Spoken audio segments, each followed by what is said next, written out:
and levels of sophistication that people would be very surprised at, very, very surprised at. And he's gone. Think of that. So you have ISIS, and you have the biggest of all, the head of Pakistan, Khan. He was a great cricket player. He became the head of Pakistan. He said it was the biggest moment in my life. When I heard that Soleimani was killed, I left my office. I walked to my home. I stayed in my home in solitude for 1 week. It was the biggest event that ever happened to me. He was the biggest cricket player. That's like being a great NFL player, a great baseball player. He was said to be just about the best. Handsome guy. He became the boss, Pakistan. He said, I left and I contemplated for 1 week. It was the biggest event of my life. I've never had anything like that happen. And many people felt like that. And I heard there were repercussions, all of the things, but you have no choice. You have no choice. I told the story the other night, which I'd never told before, that when Iran shot down a drone, a metal drone, it was 14 years old, not very valuable, flying very near Iran. Behind it was an airplane with 39 engineers and pilots in it. And Iran shot down the drone. I said, did they shoot down the plane behind it? Because you have engineers that generally follow the drones, right? They said, no, sir, they didn't. I said, I see. They shot down the drone, but not the plane. They could have shot down the plane, which is about 5 times bigger. I said, that's interesting.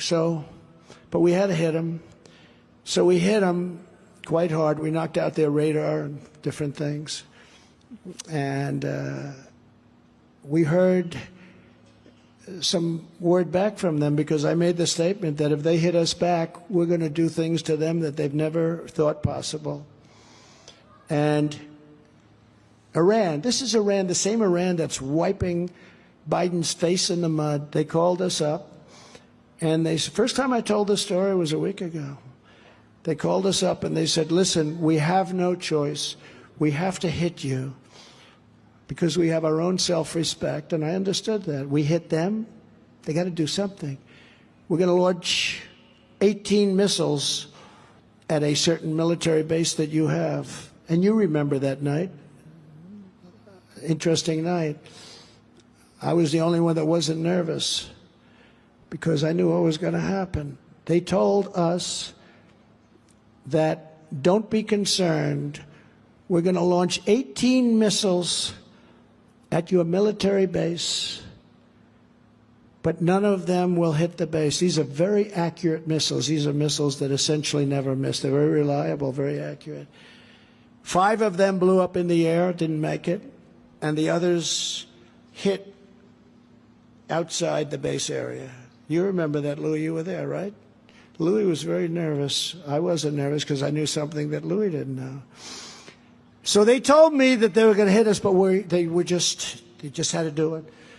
Now, I never told that story before, but you know what that story is about? Respect for our nation. Respect for our nation.